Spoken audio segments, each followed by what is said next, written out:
Naging mainit ang pagdinig sa Kamara kaugnay sa pagkawala ng halos 2,000 container van sa pier sa Maynila.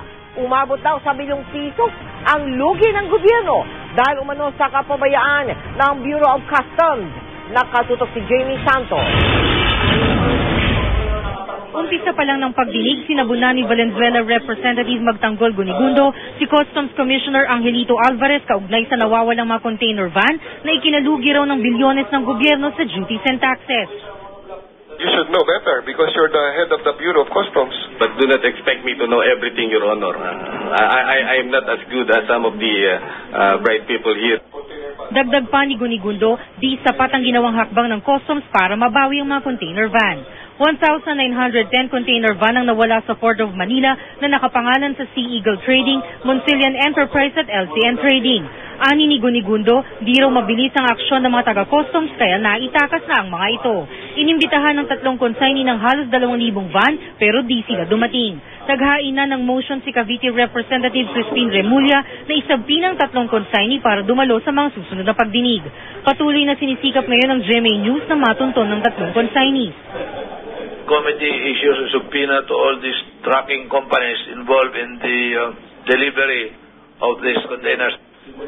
Ayon kay Ilocos Norte Representative Rodolfo Fariñas, chairman ng subcommittee ng Ways and Means, isang Boy Valenzuela raw ang alam niyang nagbebenta ng mga nawawalang container van sa customs sa Pure Gold na isang malaking supermarket. Si Boy Valenzuela, siya lahat ang may pakalan ito eh. Pagkatapos ibinenta niya ito sa Pure Gold daw eh. Tuntunin niyo na doon. Tinawagan ng GMA News ang head office ng Pure Gold pero sabi ng secretary ni Leonardo Dayaw, presidente ng Pure Gold, nasa meeting daw ito. Sinulatan din namin si Mr. Dayaw pero wala pa kaming sagot na nakukuha.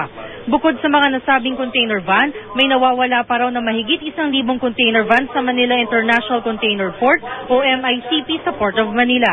Ako po ay nag-imbestiga. Ako po ay pumunta sa tanggapan ng Sangguniang Barangay sa May Kanumay. Hindi lang po ang missing containers na hinahanap natin papuntang Puerto Batangas. Ang issue na po dito yung nawawalang pera o dapat ibayad sa pamahalaan. Tumaas naman ang boses ni Congresswoman Magsaysay nang hindi kaagad na isumite ng head ng X-ray Department of Customs ang ilang dokumento na hinihingi ng kongresista. Kapag yung kahit isang minute lang. Mr. Chairman. Mr. Chairman, kahit isang minute lang. Can you...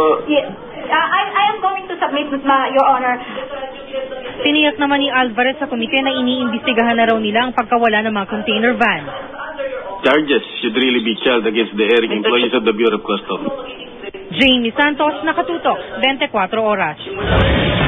Sa liham na pinadala ng Pure Gold Price Club Incorporated sa GMA News, itinanggi ng naturang kumpanya ang anumang kaugnayan o nalalaman sa mga nawawalang container van. Lahat daw ng transaksyon ng Pure Gold ay dumaraan sa legal at malinis na proseso. Hindi raw nila hahayaang mabahiran ang magandang pangalan at reputasyon ng kanilang kumpanya. Sipag daw ang pinupuhunan ng kanilang mga opisyal at empleyado sa Pure Gold.